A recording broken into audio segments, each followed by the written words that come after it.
You're watching Fanboy Versus with your hosts, JD Church, Nicole Hale, Chris Triplette, and Chris McFeely. And you are watching Fanboy Versus. I am your host, JD, Nicole Hale, Chris Triplette, Chris McFeely with us this week. This is twice in a row that we've had the full crew. Yes, I know. Is it only twice? It's so far. I think so. Yep. So, Fanboy Versus 114 episode this is. It is Fanboy Versus the Beard, as Chris McFeely is growing out a beard that we get to see week by week. It has more definition this week, for sure. Something's going on there. Should I start growing out mine? Sure, we'll see which one grows faster.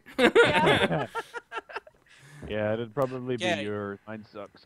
I'm not gonna grow a beard, but I'll judge if I need to. Can we all?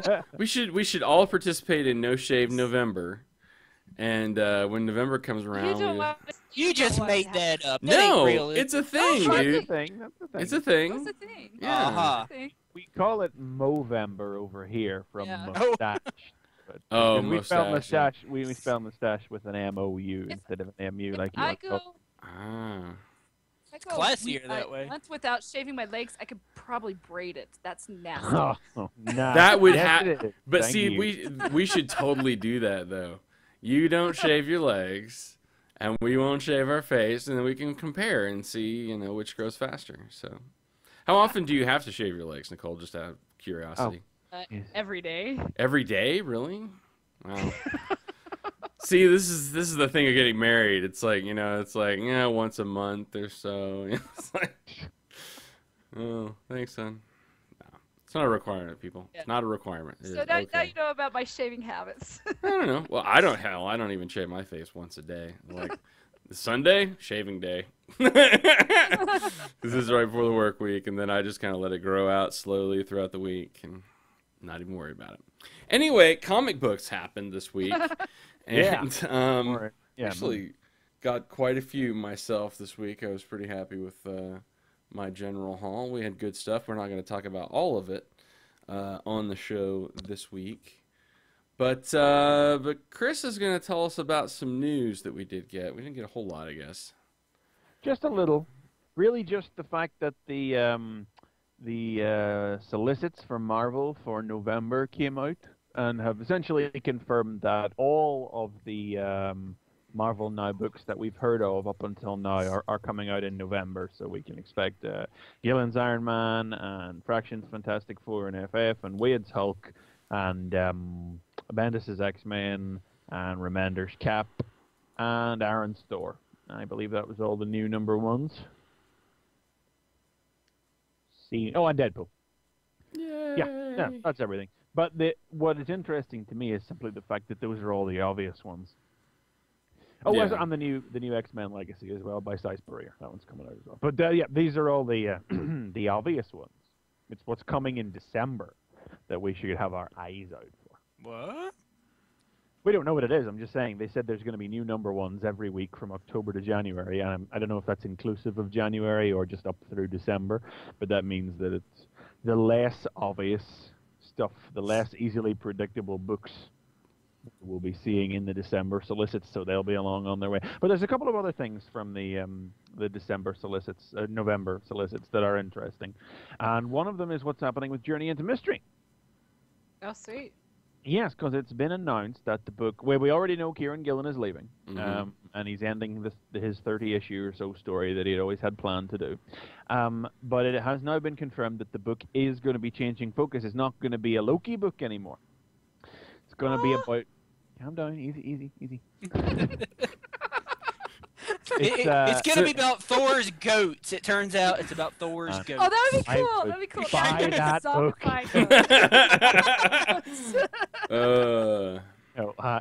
It's about Sif.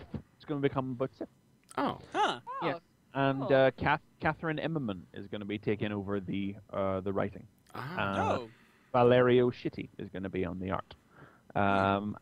Basically, that is probably the single best move I think that book could possibly make, and I'm all for it.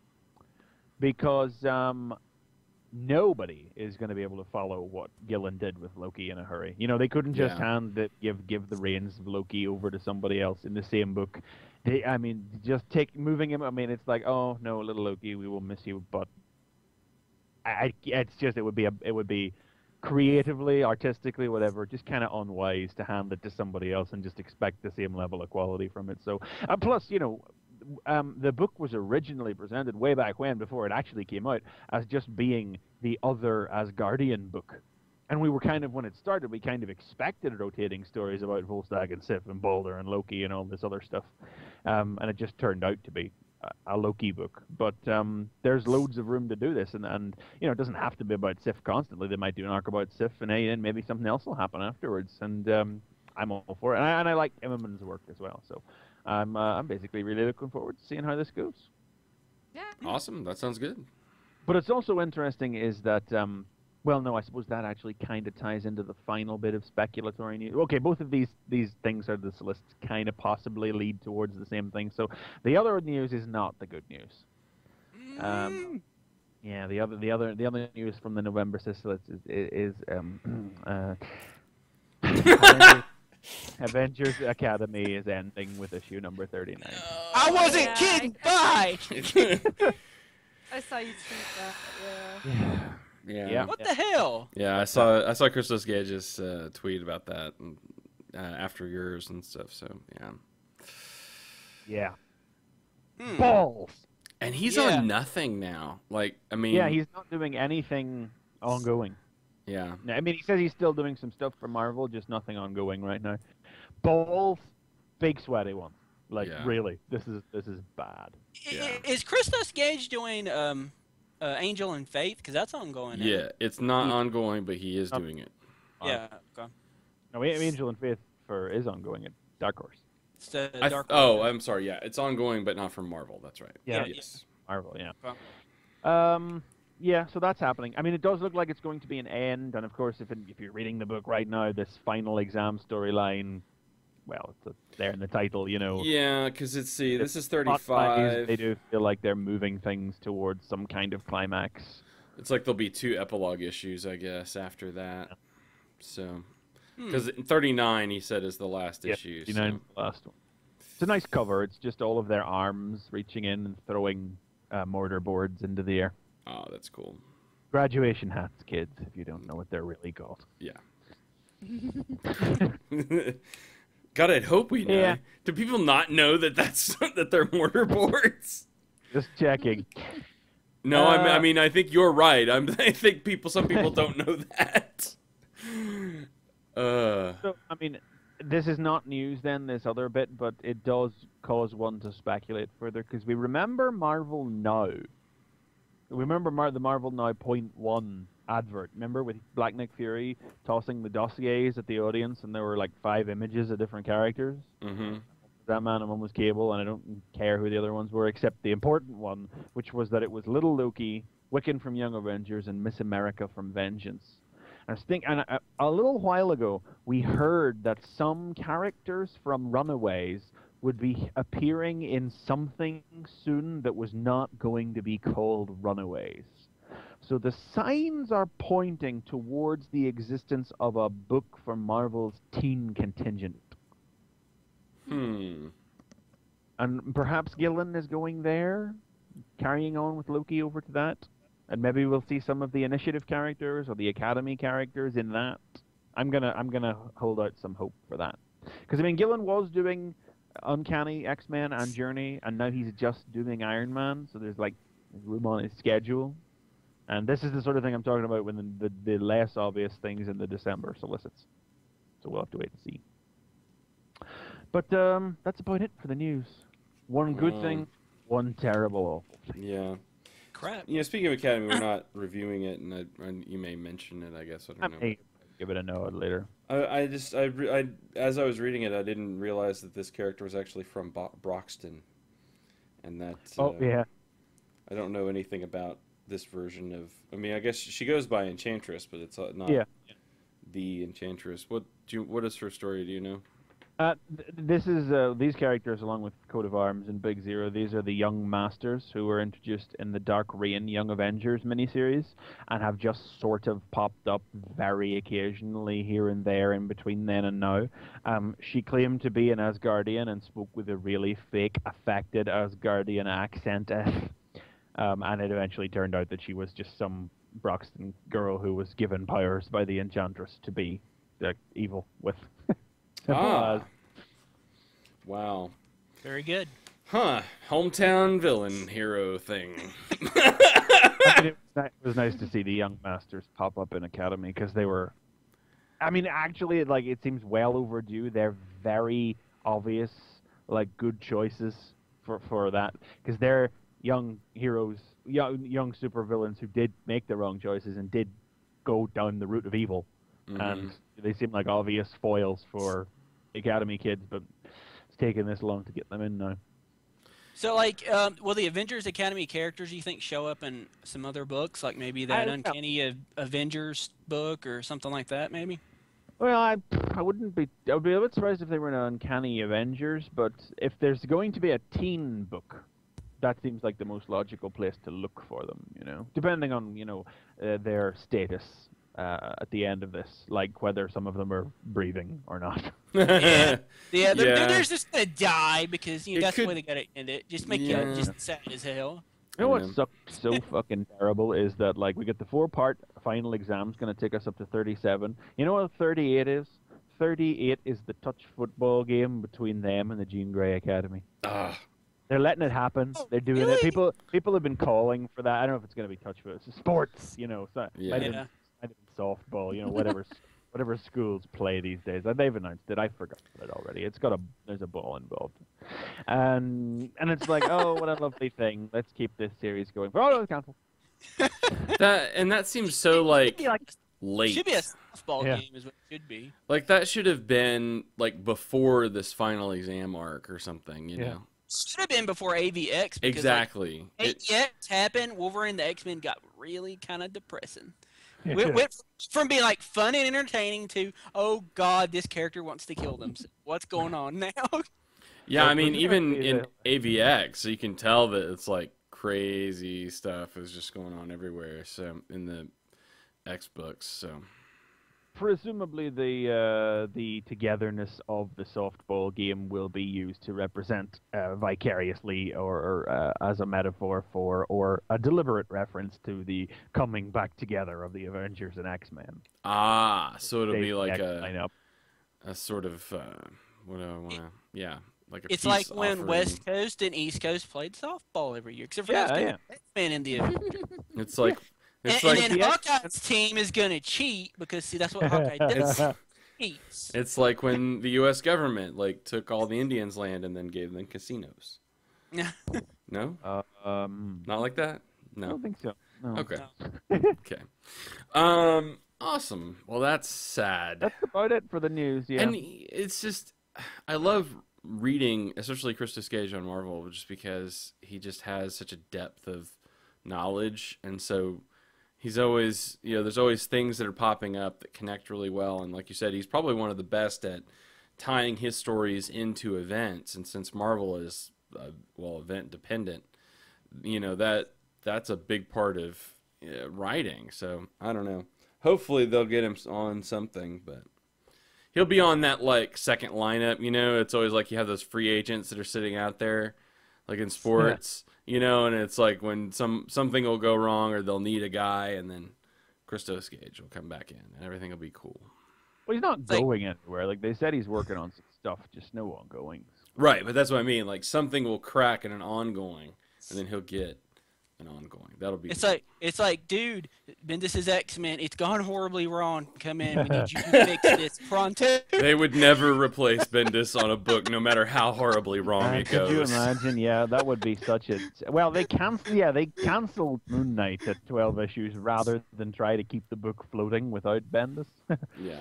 And they desperately tried to float Moon Knight for years before that, and it's like, oh, if Bendis can't make this work, we might as well just cancel it. It takes the failure of Bendis to get a book canceled. They don't just try to replace him. No, they just No. no, give it up. You Spider-Woman monthly. Oh man. Since Awesome. Bendis can accomplish nothing, truly no other writer is capable of meeting the task. Cancel it. Cancel it all. So when is Nightcrawler coming back? No, really. Do I get to place money on that? why do you think Bendis is going to bring Nightcrawler back? He needs somebody that can hang around a room. He needs someone that can hang around a room or pop in at places and say funny things. There's a whole And I assume that he wants to show Nightcrawler drinking a lot, because I think that's what he wants to do. Yeah. You know, just drinking at the table. Yeah. I don't know. I just feel it. I feel it strongly. Something in the You ether. believe this is the vision of Bendis. Something in the ether is telling me that Bendis is going to bring back. Well, Nightcrawler. time travel is somehow involved, so all they have to do is just go back and snatch Nightcrawler out of time a moment after his death. Or before, See, preferably The before. X-Men are coming to the future in his storyline, so before they get to the future, they make a stop right before Nightcrawler died. Yeah. They pick him up, and then they take him with them. And they're like, I don't know who you are, but it looked like he was going to die, so we just grabbed you and took you with us to the future. Right. That's all. Might seem important. Oh, he's been he's in a regenerative capsule, and they're gonna stick him in there, and then they'll go to the future and get him, and then bring him back. You know. Hey, that was still a great mini. They stop off in the 90s, and they find out that he has a robotic arm and a robotic eye, and then they transport him to the present, and he knows when they're all gonna die. Never mind. They transform his corpse into a gigantic worm, and then he'll be born out of the worm. Stop. And then Oh my god. Turns my out that God. underneath Magneto's helmet this whole time, it was Nightcrawler. There'll be a new Zorn, and it'll turn out. In retrospect, the accent should always have been something of an indicator. and yet all of these things are possible or have happened. I like to think that if Bendis is listening to us, he's screaming, "Damn it!" right now. One of those things was right, and he's like, "Those fuckers took my idea." Like, think Bendis is listening to you, right? God, yeah, I would love to think that secretly he listens to this show just to curse at us for how much shit that I give him. Yes, silly little me, man, making fun of big comic book writer. You know, I am nothing. See, at least I have the sense to know that it's like I am nothing and of no importance, and I can like make fun of a big creator that's very successful and shit, and that it means nothing. See, Let's review some comics. let's do that. Chris Here, there Triplette. for a second. No, that was fun. Chris Triplette. Then, Yes, would you like to start us off? I can. We keep losing Nicole. Those of you that are listening to the show have no idea that Nicole keeps tripping in and out. But if you're watching, sorry. Well, there's been a lack of filthy jokes, so that was probably an ending. There you go. Yeah, they. Yeah. I thought something was different about this show. Wait till she's not on. Put my finger on it, but I could tell there was something different. Yeah. Ha! Penis. Huzzah! I wanted to do something different this week, which I don't talk about Walking Dead much. And No, 100 you just didn't. happened. We 100 swiped Spider-Man for the top of the show. You had no choice. Don't make it sound Okay. like you made some kind of creative fucking decision. Okay. I did not get my comics this week, so I am Kindle firing my comics this week. So Look at you, Mr. I Tech got- Guy. I got 3 books. I got Walking Dead, because damn it, after 100 I got a 101. Saga, because by God, I'm reading Saga when it comes out, whether it's digital or physical. And of course I was going to get Amazing Spider-Man. But if you didn't pick Amazing Spider-Man for the top of the show, it probably would have been Amazing Spider-Man. Exactly. That's what I'm saying. So don't make it sound like you made some creative choice and like I'm gonna do something different because I Hey, want to this do is my Walking fault. Dead. Ugh. God makes a fantastic product. That's not my fault.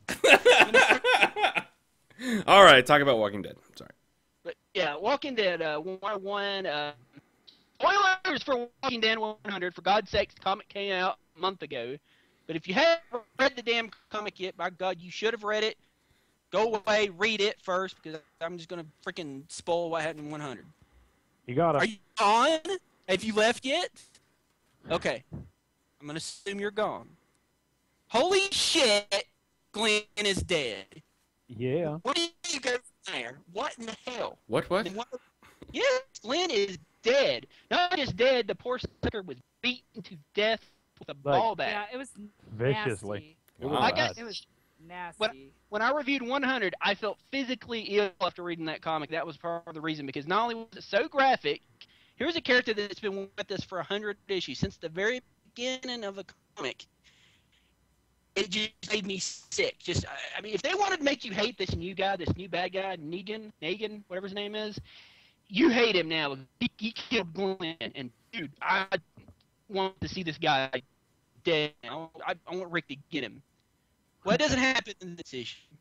This is basically just the fallout issue of what happens now, and it's basically they've just left him. They've got like Glenn's dead body in front of them. Rick's like destroyed. Maggie blames Rick, of course, because he couldn't do anything. They basically said like, if you guys get up, we're gonna kill the rest of them. So he had to let him kill Glenn, basically like his oldest friend at this point. So many characters have died at this point. I mean, really, who's left that's been around? It's like Andrea and Andrea's about the only one left. Yeah. I think that's it. I think like everybody else from the beginning is gone. I mean, I might have said it when you talked about it originally. I don't remember, but I have been saying it, which is like they tell you when you watch The Walking Dead, read The Walking Dead, that nobody is safe. But inside your head, you're thinking, yeah, okay, nobody's safe. But there's a few guys that are safe, really. After you read the issue, like where Carl gets shot through the head and is still alive. You're like, yeah, okay, some people are safe, okay? Nobody's fucking safe in The Walking Dead.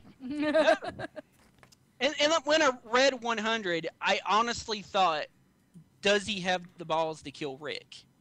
Is he going to do it? And I honestly thought maybe Rick's going to die in 100. And I thought, where are they going to go with this book if Rick died? But if it's not Rick, somebody major's going to die. And I was like, it's not going to be Glenn. It's not going to be Glenn. And then they beat the bloody death out of poor Glenn. Yeah. I was like, I mean, given how like Glenn has managed to gain some popularity off the TV show as well. Yeah. It's like, so like yeah, nobody's safe. And it's crazy.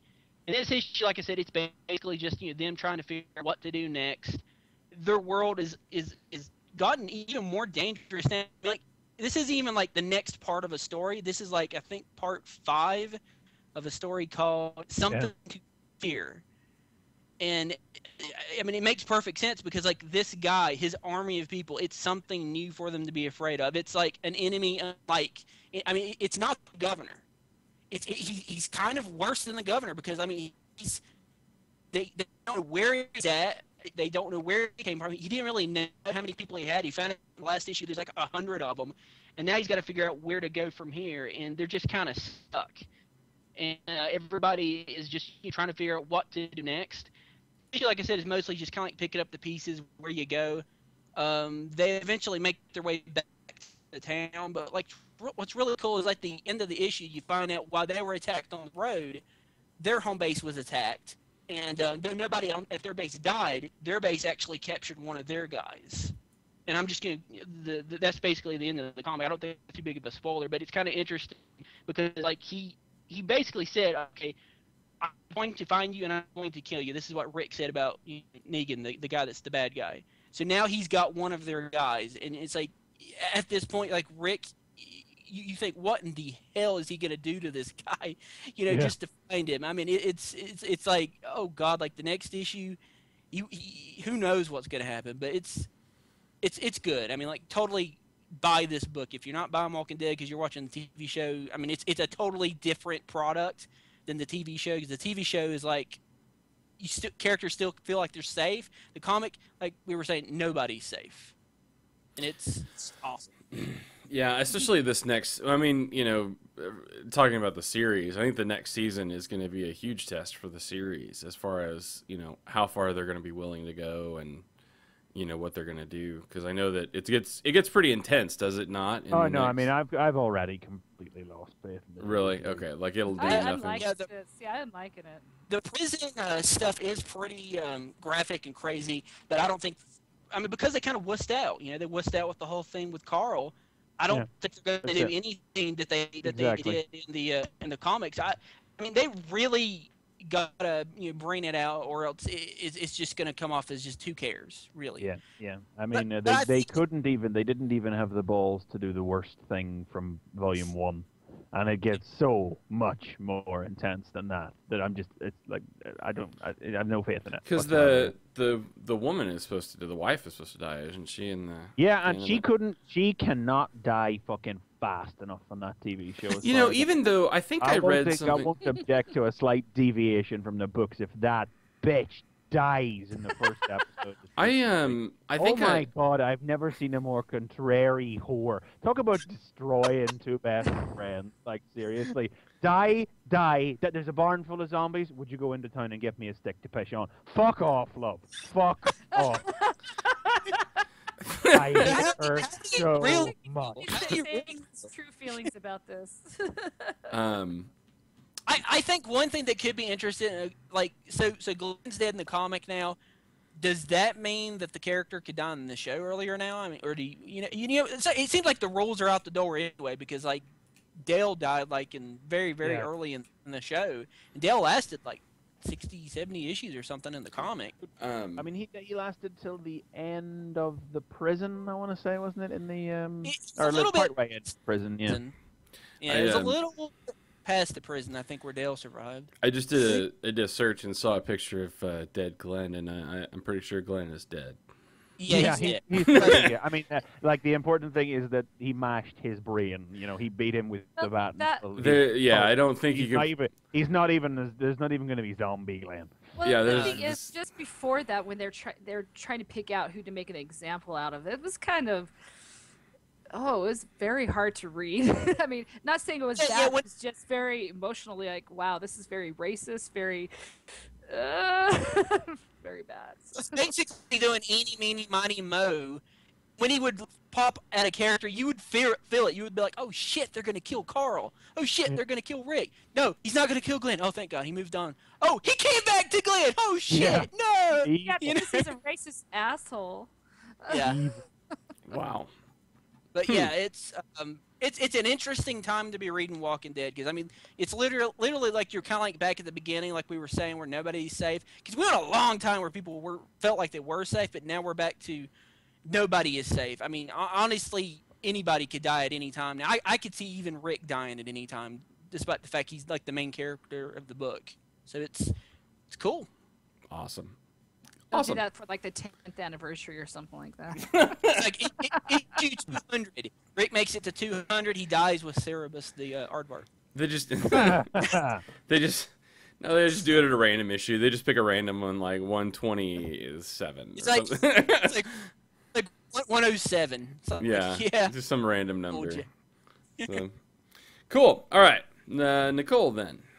All right, well, I'm going to talk about the playbook. Not joking. I was going to say, I had a feeling that would come up. You have to explain what that is now, because that was all in pre-show. The playbook it's called The Playbook, Shut Up, Score Chicks, and Be Awesome. It's basically Barney Stinson's From How I Met Your Mother. It's pickup lines on how to pick up chicks. For anyone from the beginner to the pro player, they even have a little guide in here for the chick. For girls, it's 3 pages long. It doesn't even need to be that long. I mean, really. Is it a comic book? That's what I'm interested in. It's not, it's yeah, that would be fun. She was talking about it in pre-show, though, which is just funny. Yeah, there is pictures in here. I don't want to know what the pictures are, actually. Don't tell me. It's talking about how to make a portrait of yourself. Have a huge portrait of yourself in your home because it makes you feel important. Talks about writing on your phone number on dollar bills. Oh my God. Yeah. It's just funny. Anyways, I'm going to talk about Wonder Woman number 12. Because this issue is, if you've been reading it since the reboot, this is the issue that kind of wraps up all the stories that have been going on. So, yes, this is the end of the first arc. Yep. So Zola, spoiler, she's having her baby, but not in a good way. I know. In a bad way. Okay? Hera's not too happy with her because, of course, she's carrying Zeus's baby. So she decides to throw her off this never-ending cliff. So she's in labor. One quick question. Where is Zeus in all of this? He can't be bothered. It's Zeus. No, well, I mean, it is Zeus. I don't expect Zeus to be bothered. It's just I've just realized that I have no idea if he's been in the story at all. Well, I don't think he's not been in the story at all. Yeah, okay. He just disappeared, and then like the other characters are trying to, the other gods are trying to get his control, his power. You know, Apollo really wants to be like there as gods now. Yeah, so Apollo pretty much is the one that succeeds. You know, there he is on Zeus's throne. Of course, Hera's not happy, but Hera's just not a happy woman. Man, that woman needs to get some. Wow. That's your analysis. Her problem. Wow. Okay. Yeah. Well, she's Zola's thrown off this cliff. She's in labor. Hera's basically saying, "You're going to have this baby while you're falling to eternity. So enjoy your time." And of course, there's also a big fight between Wonder Woman and Artemis, and a lot of action in this. Now that's the goddess Artemis, right? Not the other Amazon Artemis. Okay. Oh, yes, okay. Goddess. So, and because they're like, who's the biggest warrior? And so they have this big chick fight, you know. But she also takes off the cuffs because they were Artemis's, and she's like, nope, I'm not going to have anything to do with you. We're going to do this one-on-one. And I think Apollo's really... her arm things, those are Artemis's? Is that where those came from? Yeah, she says that these were a gift from you, and so she took them off. And But later on in the issue, she has them back on, so... Well, yeah. You know. But, okay, so a little spoiler... She has to have them. Yeah. Yeah, that's true. So a little spoilerish here. Apollo has taken over. He banishes Hera as a mortal on Earth. Guess what? Hera doesn't like that either. Zola has her baby, but a new bad guy emerges because of this. I really don't want to say who it is, so you guys gotta go. But it's a shocker. It was a shocker to me to know who took her baby. So. Yeah. I need just to like read that. That was a little surprising to me. All right. I was just like, no way. So. Yeah. I have to be honest, though, it was the last page of the issue that just knocked me over more than anything else. What did you want to talk about that last page, where it talks about going back to the beginning? So. Yes. Well, I mean, I'm not exactly sure exactly what we're supposed to make of it relative to the flow of time. But, well, this isn't anything to do with the rest of the story, so I think we can spoil this. Yeah, go ahead. Because I think what to spoil was the baby. yeah. No, I mean, they just talk about what the baby represents and everything, and about how, you know, it may signify the return of the old gods, or perhaps even...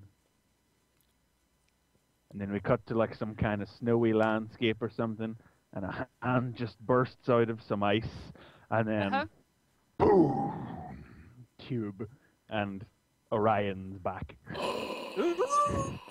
What? I know, right? I was like, what? I mean, Azzarello has commented on this. It's apparently like for now, it's just Orion. It's not like a full-on return of the new gods or anything. But yeah, you mean it definitely disarmed me, you know. We could get like Big I mean, Barda, of course, we've already had all the evil gods in Justice League already, so the seeds are there. So I don't know. It's probably all going to head towards something bigger in the probably not quite the near future, probably a little further away than the near future right now. But Scott that Free. I'm kind of surprised they haven't shown up yet. I mean, that just seemed like something they would have been kind of going with at the beginning of P52. I mean, after Captain Marvel finally appeared as a backup in Justice League, like the New Gods stood out as like conspicuous, perhaps like the most conspicuous by their absence DC characters that were left, you know, for everything like managed to get series, you know. JD's frozen on my video, he's doing that. Oh, that's awesome. Just froze him completely. He can't move now. I know. I'm just in shock. I'm thinking Scott Free, Big Barda. Yeah. Yeah, I mean it's just fortunate coincidence for me that I happen to be reading the Fourth World omnibuses at the minute, so I am knee deep in the Fourth World right now, and I'm rewatching all the Superman animated series episodes with the Fourth World in it because I'm watching because I got my Justice League box set. I'm watching Justice League, and I know that comes in later as well, so I'm sort of refreshing my memory of what everything Superman did with the Fourth World. And, I'm all about the Fourth World at the minute, so that one just really caught me by surprise when there was. I wasn't sure if we were supposed to be saying like, is the baby going to grow up to be Orion or something, but I don't think that was the way it was supposed to be intended. The baby is Zeus's baby. That's been like the whole. Yeah. You know, he visited Zola, and that's why everybody's like, "Oh shit, you know, kill her or do something." With her. I knew that, but I was just the way the scene completely shifted, and they were talking about what the baby signified, and I was like, "Is what?" But yeah, I calmed down afterwards. Awesome. Cool. Okay. I'm excited to see. I'm excited to see where this is going to go. This last issue really. The page to the last what McFeely was talking about was the page that got to me. I'm like, ooh, okay. It's such a good book. I really like it. It's one of my favorite DC books. Awesome. Yeah, I mean, I might have to start paying a little more attention to it now in its second year. If that's going to be the case, yes. They're going to be having Fourth World stuff, yeah. Exciting. Okay. Let's see. We're going to talk about Who Rorschach. are you? I am JD. Hi, JD. I am Spartacus. I am not very interesting. Anyway. I'm Spartacus. Yes. So, Brian Azzarello makes an attempt to redeem himself with Rorschach. Yeah. Yeah. Doesn't succeed that well. Hey, you were just talking about how awesome Wonder Woman is, and now you're saying he's going to redeem himself with Rorschach. Well, I'm thinking in terms of before Watchmen because I'm not enjoying his run on Comedian. Yeah. But this is probably much more like his style and much more in his vein. I'm not going to go into I'm not going to go into detail as far as the story at all, other than, I mean, it's a Rorschach story, you know. There's stuff. I mean, it's, you know, the important things about Rorschach, I think, sometimes, to me, the important things about Rorschach are the, what do I want to say, the tapestry, the sort of, the elements around, like the whole picture, there's a better word, the mosaic, maybe, if you will. The things around Rorschach that make Rorschach interesting. To me, those are like his speech patterns, his journal, you know, the way he conducts himself. Those are the kinds of things. For the most part, those are all here and done very well. I mean, this feels, you know, very much like, you know, the Rorschach that we're used to in the book. You know, it's the broken, you know, very short, clipped, you know, speech patterns, and yet these very detailed, lengthy descriptions within his journal. You know, and that's kind of a big element to me, you know, of an important piece to me.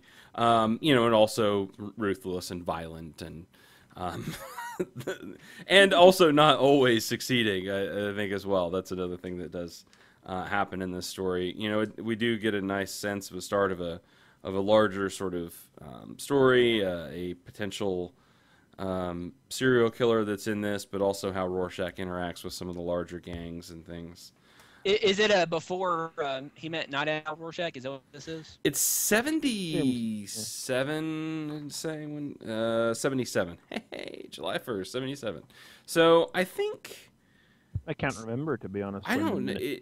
I think it might be post the breakup of the Crime Busters. It might be, yeah. Maybe. So, No, hang on. The Keen Act was only 6 years before, so it would be 80. The Crime Busters broke up.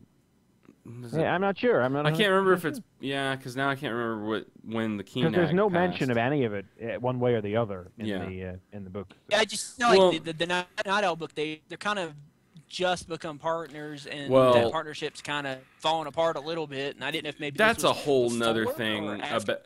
That's a whole nother thing about the Night Owl book that's pissing me off. Is that you're just going to be pissed because you didn't get to write Rorschach, so you're just going to write Rorschach in the Night Owl book? It's like it's kind of symptomatic of the problem that all the books that aren't Minutemen and Silk Spectre are having, which is that they're struggling to find the stories to tell. Comedian, we've already acknowledged, can't find a story. Yeah. It's just doing comedian-y things. And honestly, I was not particularly impressed with Rorschach this week because from the same writer in the same world, and it's having the same problems. It's just a Rorschach story. It's not doing anything definitive. It's not telling a significant point in time in his life. It's just a Rorschach story. And we know Rorschach in and out. We know he's a completely unswerving, unchanging character. And this isn't even the story of a young Rorschach before he murders that dude. Like, this is Rorschach. I mean, that would have been interesting. But this is Rorschach after, Walter Kovacs went into that house and Rorschach came out, This is after that. Yeah, I mean, Rorschach would be really interesting, just what kind of a hero he was. Because I know what made him choose to be a hero was a very dark thing, but it didn't seem like he became that dark of a hero because, like, early days, him and Night Owl, they're like Batman and Robin or something, Hey, let's go beat up some bank robbers or something, And then, like, post... It's like, I'm going to murder with Barnum and, like that type of Rorschach. Well, actually, no, it's true. Now that we don't actually know what the time frame is, maybe it is before that. I can't remember when Rorschach did that, if he did that after he broke up his partnership with Night Owl or not. But, well, anyway, the point is that the Night Owl book, after a first issue that actually was able to find a bit of a story hook to show his untold origin, it has now just had to throw its hands up and say, we don't really have anything else. Here's Rorschach. Yeah, and that pisses me off because it's kind of like there's a Rorschach book. I wanted a Night Owl book, and even if it was during the time, like it belongs in the Rorschach book. Even if it was during the time that they teamed up, there's plenty of heroes within the comic world that do team ups, that also do their own shit. So it's not impossible to tell a story about a character without the team up. Do you think fucking Night Owl's going to show up in Rorschach's book, even if this was during the time that they team up? Fuck no. I mean, and this is only. Well, I do like that they did a team up story, and I just want to say that because that is something that they really don't touch on that much in Watchmen. I thought that would be kind of an interesting thing. But yeah, I see what you're saying. Well, I think they touch on it a lot in terms of where it broke, like after the Keen Act broke.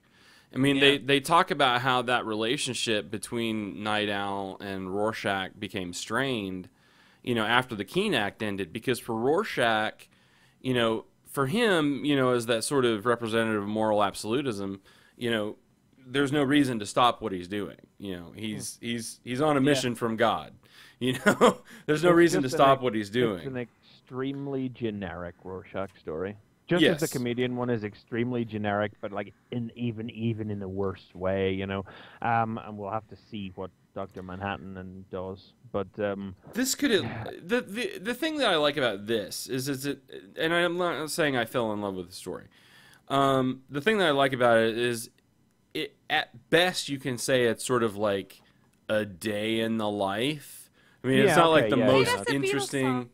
It's not the most interesting story, but it is sort of like a day in the life of Rorschach, which is that's fair enough. And that's really I think all that it is. I mean, all that it's trying to do.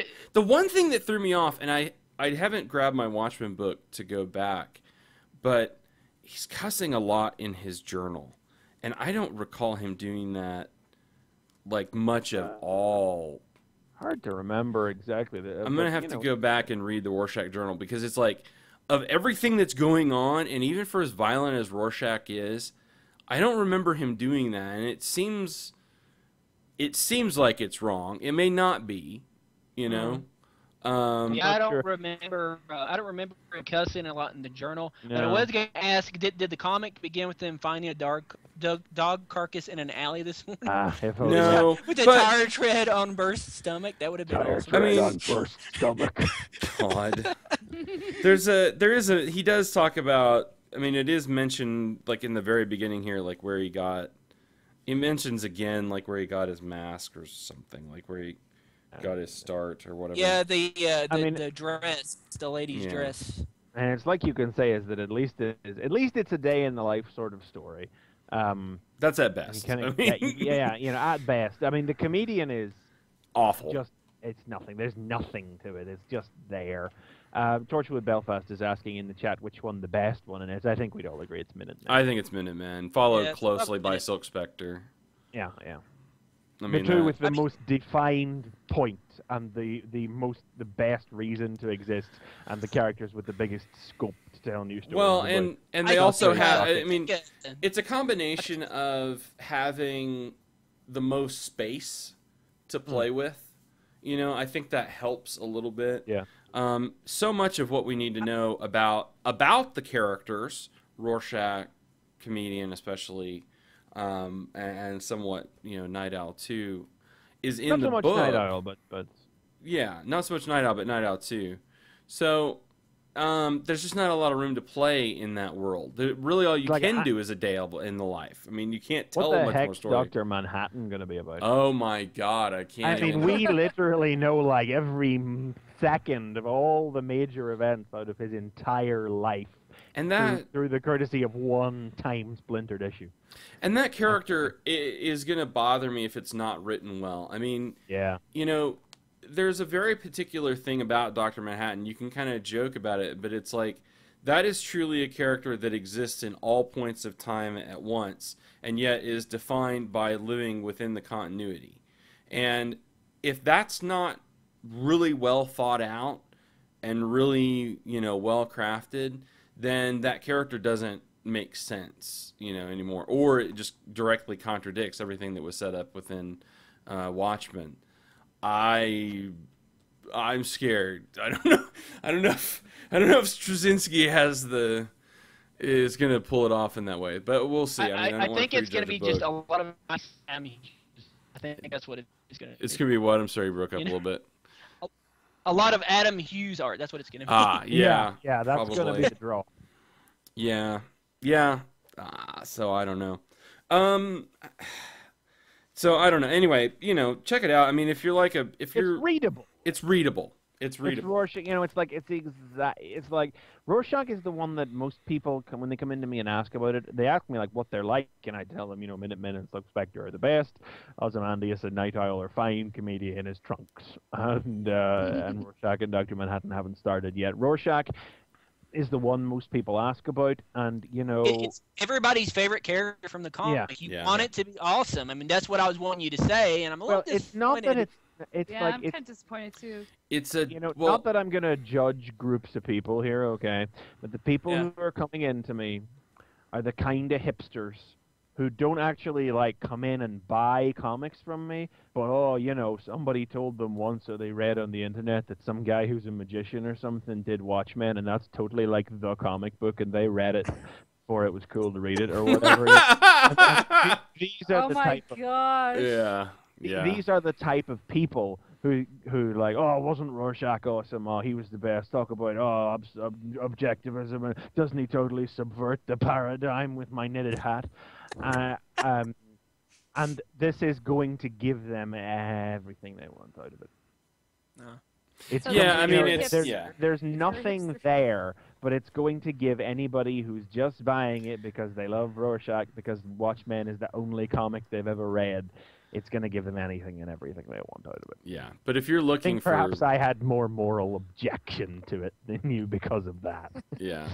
And that, and that's why I said, it's like, it's not a deep, it's not a deep, interesting dig into Rorschach's character and what he's like. It's more of that, it's more like the movie Rorschach, like the movie version where it's like, not as much of the background and all of the ass kicking, it's like, there you go. Yeah, there's a lot of, And that's why I say it's sort of like a day in the life of Rorschach, because he's not really digging into anything interesting or talking about the world or any kind of commentary per se. It's really just, yeah, I'm that guy with that funky mask that like beats the shit out of people.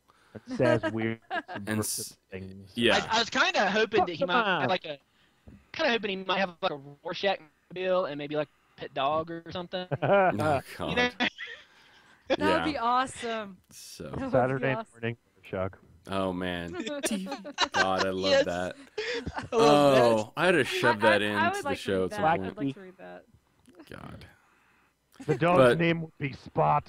Ha ha ha ha! It'd be a Fine. Dalmatian. A Dalmatian, yeah. Let's get a Kickstarter. We get that sorted.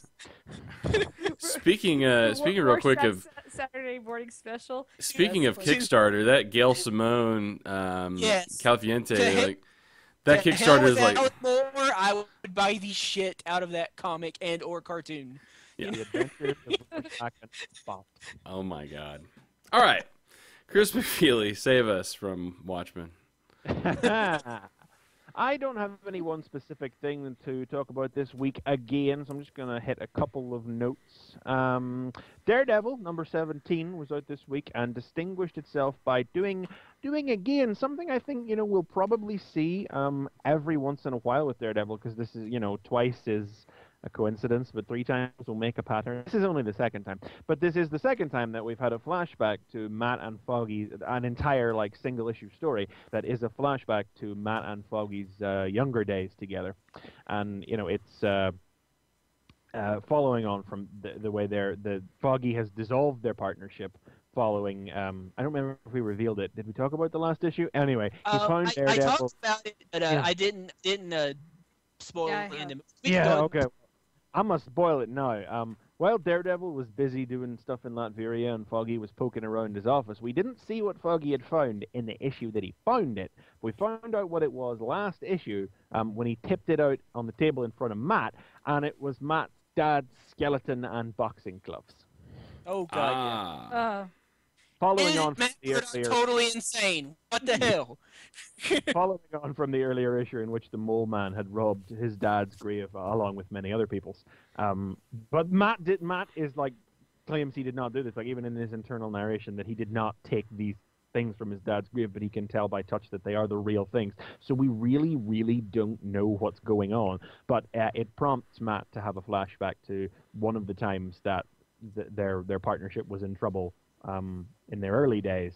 And it's just a fun. It's probably the most Silver Age the book has gotten at any point, because he fights Stiltman. Stupid! Essentially, Foggy is being threatened, and Stiltman is hired to act as a distraction to keep Daredevil busy while an assassin tries to take out Foggy, because Foggy is helping out with the legal services of a man who is attempting to not find a cure for blindness, but find a way to feed images directly to the occipital lobe of the brain and grant blind people the ability to see things. And once the fight is done, it ends just with a truly touching moment where Foggy finally fesses up and tells Matt what he's been doing, and he takes him to meet this scientist, and the machine is too costly to mass produce, which is why there's a whole legal thing around it, but they let Matt use it, and Foggy arranges. Matt doesn't know what he's going to see, but Foggy has projected into his brain the footage of his father's last fight. Oh. It is pretty fantastic. It's a really touching scene. This was the fight where Jack Murdock was washed up by that stage. This was when he was throwing fights for the Fixer and everything. But this is the one fight when he finally brought Matt along to one, and he finally, he gave his all for the first time in forever and won against a young man who he could never possibly have won. It was truly Matt's father at his finest. And Matt finally gets a chance to see this thing that he's never seen before. It's just a really, really great scene. It's he sees that, that's my dad in the ring. Who's that with him? Matt. That's you. Really, wow. really good. It's such a great book. I hope Mark Waid doesn't doesn't leave it when he is doing that other stuff. Man, I really hope that doesn't happen. I mean, we've got another contender for best single of the year again with that. Yeah. With JD, buy that book. Do I it. have it. I haven't read it. have the trade of the first. Speaking of stacks of trades, if you would like to see Turn mine. the camera around. Oh yeah. So I've got mine right here. So this is my stack currently at this point, which will be vacation reading. I'm going on vacation week after this week. So that's I know. Oh I my know. God. I know, but I'm not, It's a bad idea. That hurt. Yeah, no. McPheely's So got like the Encyclopedia really, Britannica. really, you're a read. motivation to me because I don't want my trade stack to get that big. So Added an essential to it. so I'm gonna read mine before it gets that big. So vacation will be the time for that. So what else, sir? What else I got this week? Captain Marvel #2 is out this week, and Oh, I read that one. yes, the book attains direction with this week, which is good. And I also like the way that it rather plays around with expectations by meeting them directly. It's funny. It's kind of Carol basically. We heard last issue about Helen Cobb, who was the record-breaking female pilot that Carol looked up to, and who we saw briefly in flashback. And in this issue, we learn about this plane that she allegedly broke an altitude record in, but because she was a woman, and the guy who. Anyway, her gender led to the record not being recorded, and Carol's determined to prove that it could be done. So she takes the plane up, and she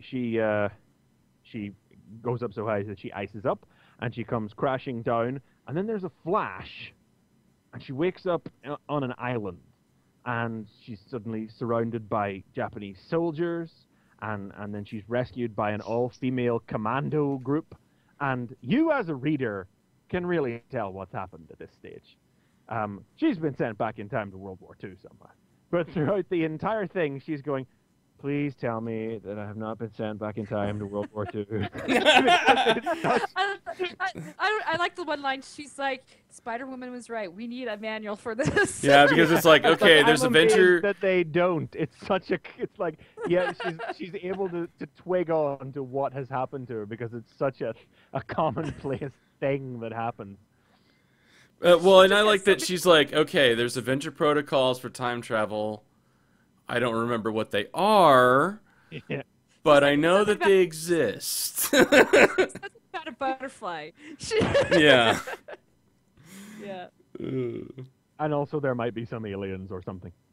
Yeah, that was like, okay, all right. That's the long and the short of the issue. Yeah. But I think it sells itself purely on the. Well, and the big point about the record, and I think it's a great character moment for Carol, is that she totally breaks the record. Like, she hits the 37,000 foot mark in the plane, and she's like, okay, cool. Well, I have to one up that now.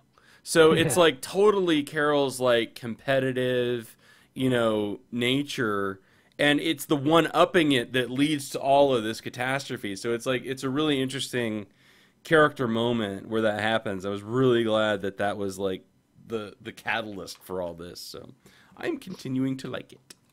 Yes, I mean, I wasn't totally sure off the back of the first issue. I mean, I think we all generally agreed that the pieces were there for the first issue, but they didn't quite come together to create the whole that was necessary to really kick the series off strongly. But there was no mission statement, in the first issue. But we see that the threads of Helen Cobb in the first issue are filtering through into this second one.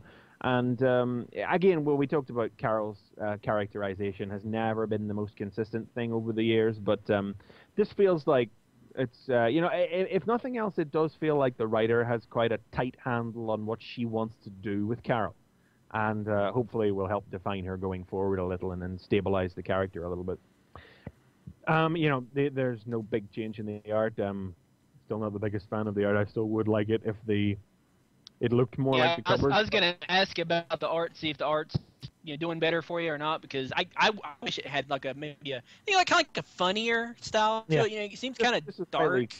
Kelly Sue DeConnick can be quite a quirky writer, when she wants to. is doing little fun quirks like that, and it See, does like seem like the art. Did you ever read the Avenging Spider-Man issues that she was in? I can't remember. Was it Dodson that did those? Yeah, that was the Dodsons did those. Yeah, kind of funny and fit better with the writing, I thought, than what's in the main book.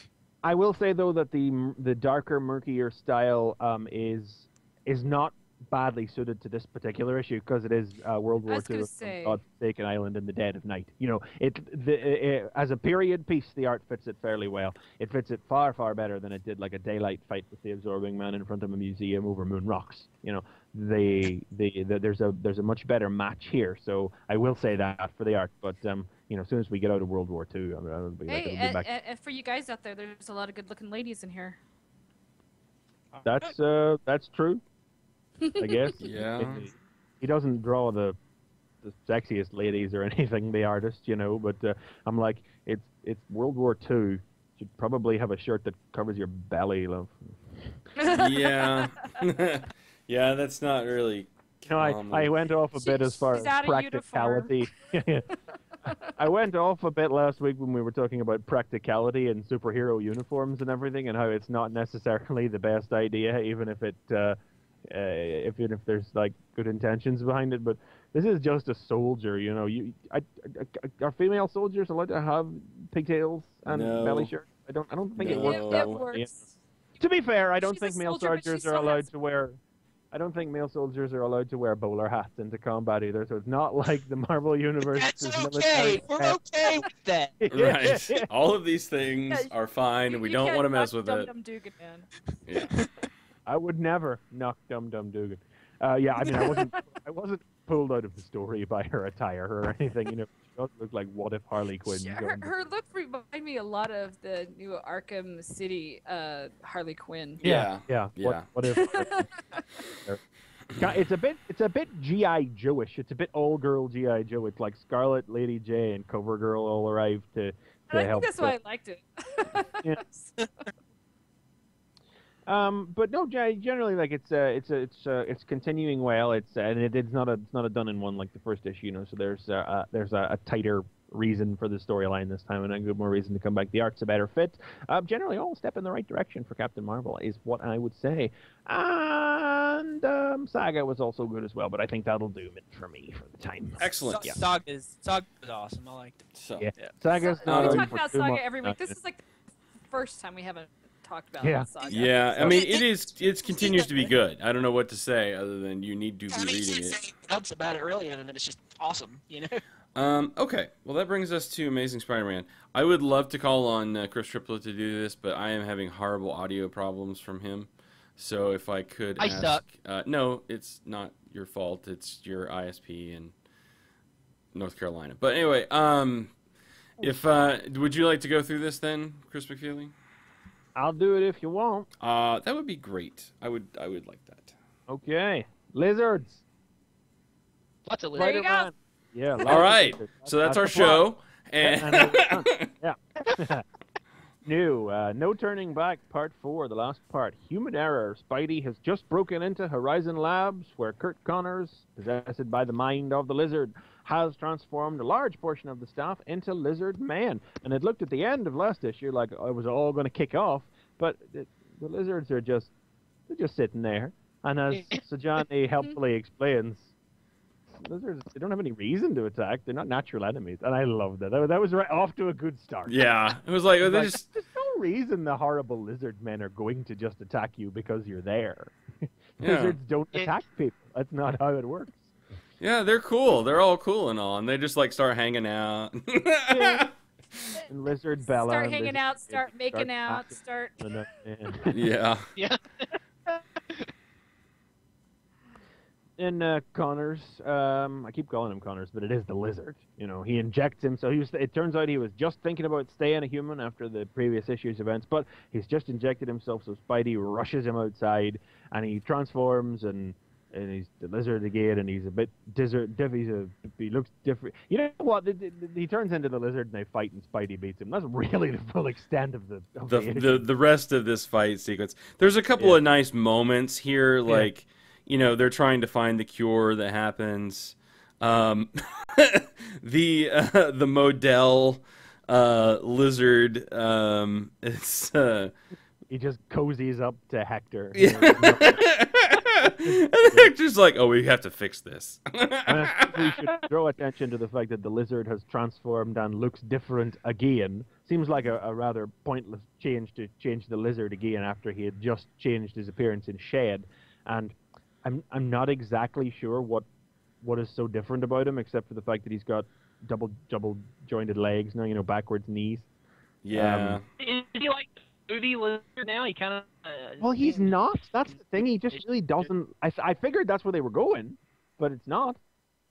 So he doesn't. He's still got a big elongated head, and I don't really know what the point of it was, and it's just a big green lizard man in torn trousers. There's, but he starts hallucinating, and he starts seeing every adult as Martha, Connor's wife, and every child as Billy, and we get the fact that the lizards don't naturally attack causes Spider-Man to realize that it's been Connors' darker impulses coming out as the lizard all these years, which I think is something Paul Jenkins played with back in Spectacular Spider-Man, but he tried to say that it had always just been Connors inside, So I think maybe that's Slott going back to that and trying to fold it in and pointing out that it is like all the reptilian impulses and everything are there, but that it's Connor's darker elements are sort of, released. And the bad stuff comes from the mammal brain. Mm-hmm. And Spidey's quite determined to possibly kill him. Well, the cure might kill him because of the transformation. But it might kill him, but Spidey's determined to do it because Spidey's. This is Spidey's. I think this is the full extent of Spidey's "no one dies" policy. Is really extending to, it's almost a sense that he's trying to correct past mistakes. I mean, he stabs the lizard in the brain with the harpoon. Yeah. That's so cool. So cool. It's a nasty panel, But it works, transforms it. No, it doesn't. It doesn't transform his body back. It doesn't. No. And they cart him off to, where is it? Is it the raft? Or, yeah. Is it the, yeah. But it's like he walks down a hallway past Dr. Octopus and past Alistair Smythe and past Morbius, and it's like, Spidey is cold in this, but really, it's like he's got every reason to be. These are men that he has repeatedly given new chances, particularly Morbius. Like, I mean, I think there was some discussion after last issue, like the fandom was discussing whether Spidey was being like overly cold and dickish to Morbius, and it's like, yeah, but how many second chances does one bloke have? I have very little time for Morbius. Oh, I can't control my hunger for plasma. It's like, fuck up. It's like, yeah. It's been 40 years. Yeah.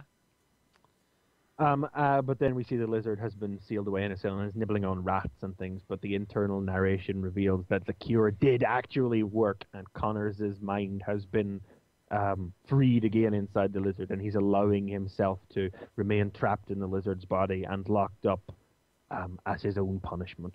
And that's a pretty grim ending. Yeah, it was like, See, man. I thought that was going to be the ending of the comic right there, and then Yeah, you got yeah. this whole nother story. You're like, wait. Nope, it's Slott. It's always going to get worse. To be honest, like overall, this story has been fine. Yeah. It's not been earth-shattering. There have been some nice moments in it, but just like overall, it's been fine. It's not been as good as Shed, as far as good lizard stories go. It is at least not that one lizard story again, but it sort of is, because it's like, oh God, Billy, Martha, no, cure. So it is basically that, even if the... Well, I mean, like, all this stuff with Kurt Connors was different. All the, Yeah. Oh, he's cured. He's okay. Let's not pay attention to him. Let's get after Morbius. Oh, while we're gone, he's turning everybody into lizard people. That's a little bit different from the typical lizard story. Lizard tries to mutate people into other lizards is not the newest take on the... It wasn't the lizard. It was Kurt Connors with the lizardy brain thing. It was different. It was just lizard in Kurt's body. If that's the biggest distinction you can make, But really, it's the last couple pages of this, or that we're just going to go full on spoiler here. Yeah. Because there's no way to not. They were the best bit of the issue.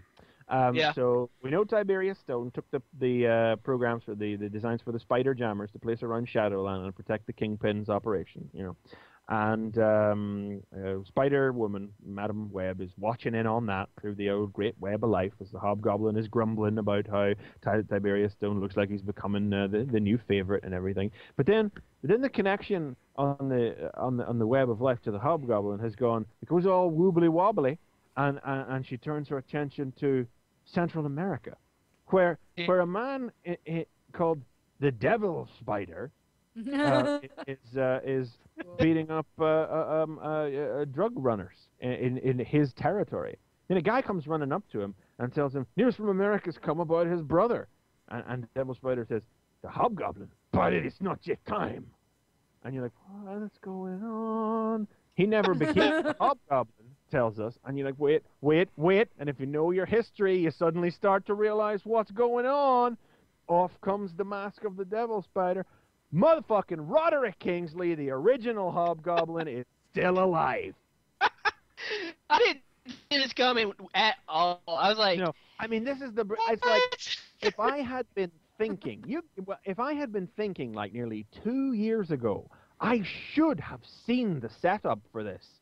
But you guys will remember that I was entirely too busy drinking in the salty, salty tears of all the butthurt fanboys.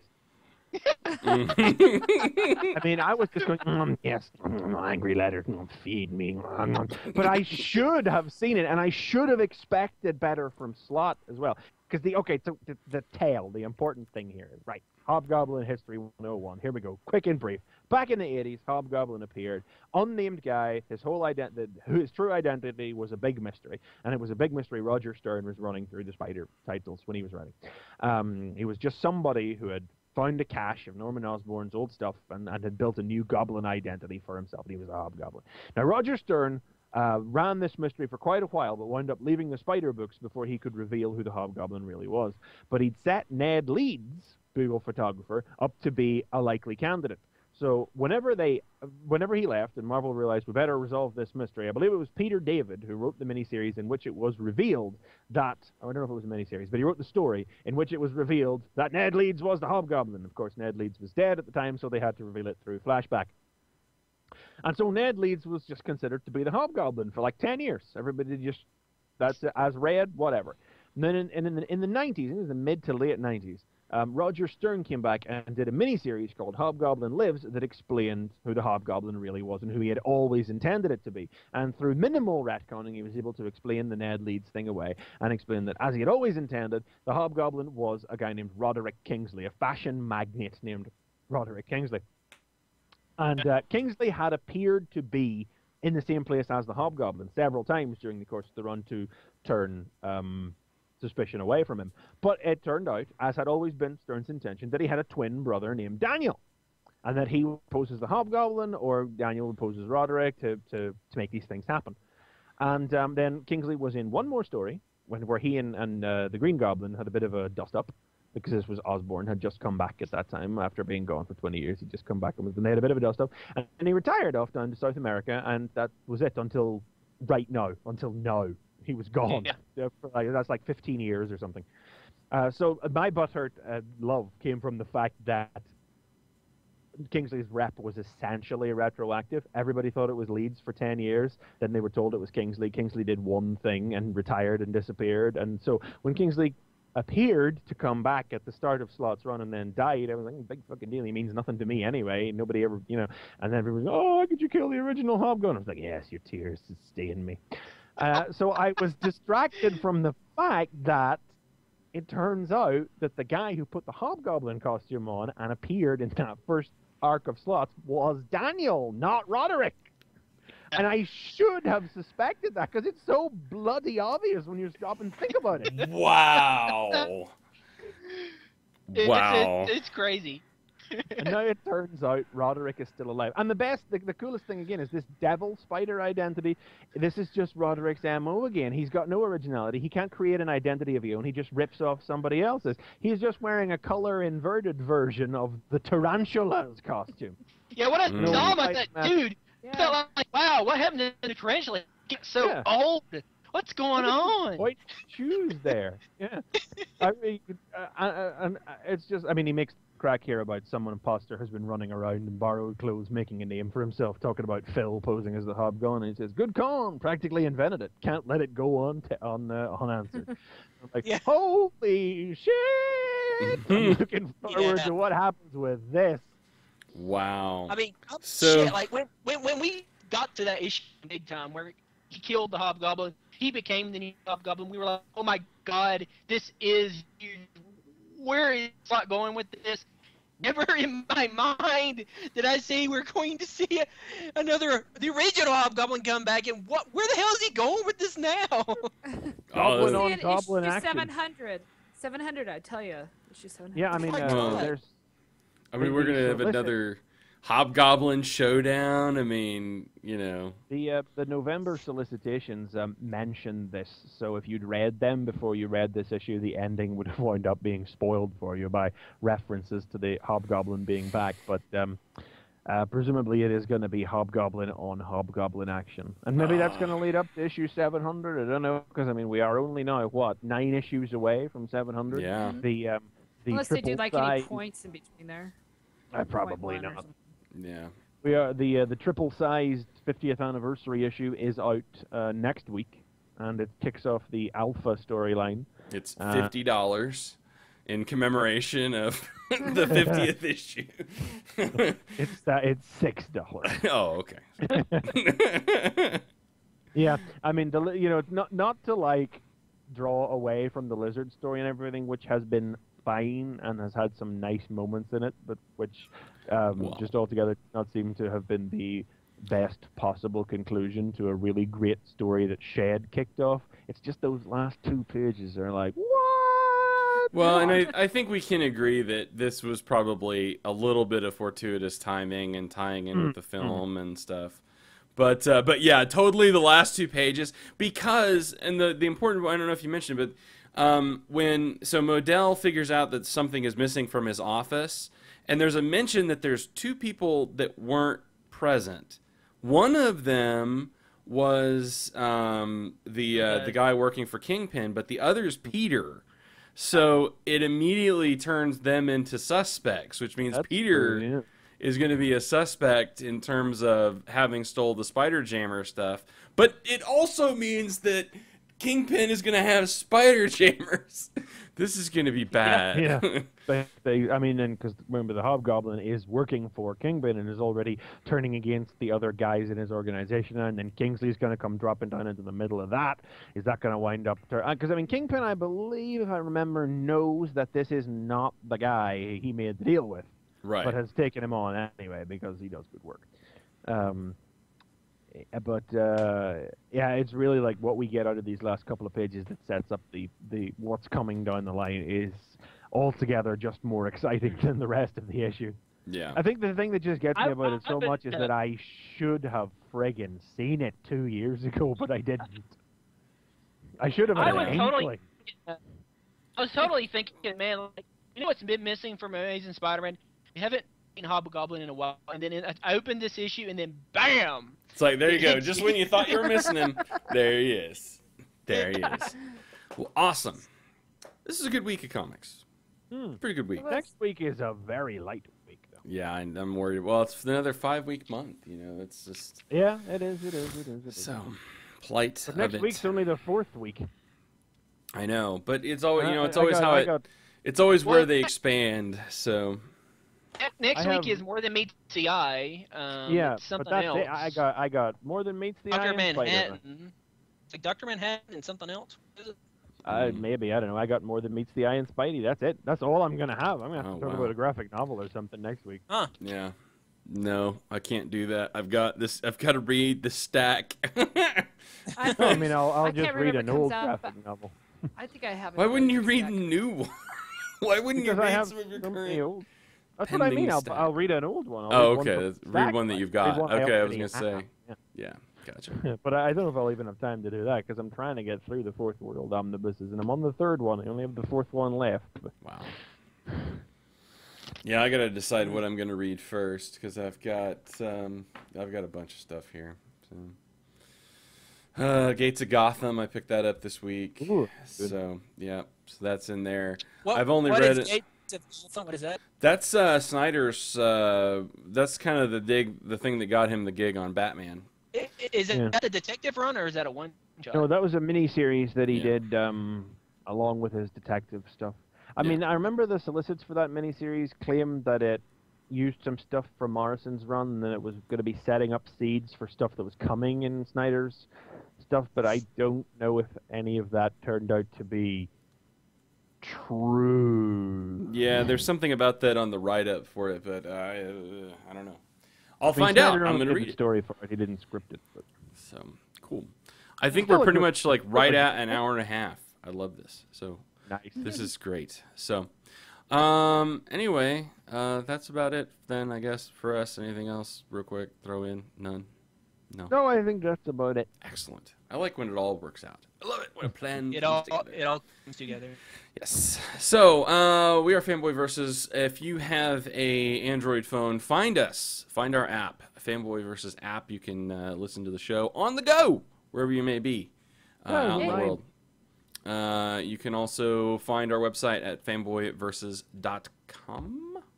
And you can follow us on Twitter at fanboyvs. So you should do all of those things so you can be in the know about what's going on with Fanboy Versus and all the stuff that we're reading and interesting things and things we may retweet and stuff, and follow us as well. Because then you can learn sad news from Chris McFeely, like, you know, Academy is gone. Well, do we want to give them our Twitters? Yeah, let's run through then real quick. We'll start with Nicole. My Twitter feed is at Beatles Diva. Beatles like the band, not the bug. Ah, yes, very important. Chris Triplette has the best Twitter handle ever. Not really. It's pretty terrible, actually. It's kind of awesome. At man of the town. That is so great. I'm really jealous of that. Such a pimp daddy, man. I am jealous of that. Chris McFeely? Mine is just at Chris McFeely. And mine is at the JD Church. I'm not the JD Church. I always get shit for this. I swear, I get shit. Look, somebody has JD Church. Okay, so I keep checking like every month or so to see if it's available, but somebody has it, and they're just sitting on it.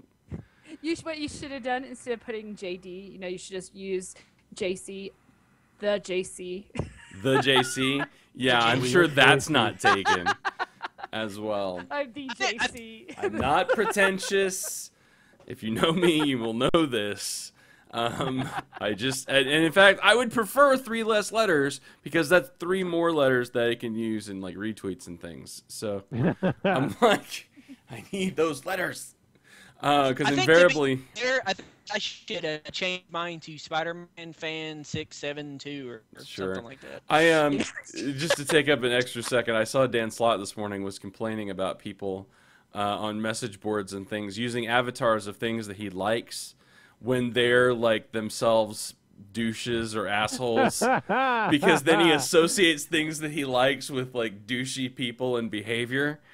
And then he like followed that up by saying, and this is coming from the guy that uses the spider signal as his avatar.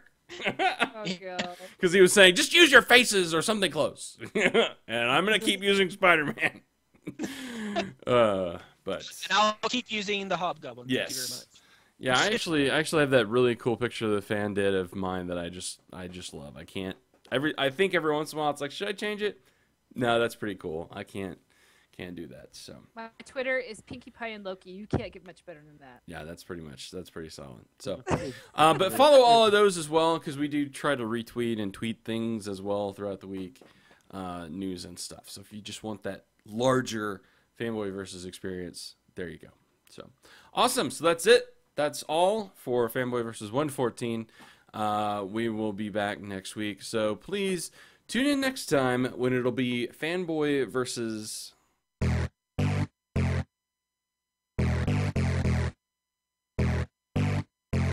This has been Fanboy Versus. Visit us at tfradio.net for show notes and to subscribe to the podcast. Follow us on Twitter at tfradio for news and updates. Like the podcast? Leave us feedback on iTunes. Copyright 2011 Radio Free Cybertron.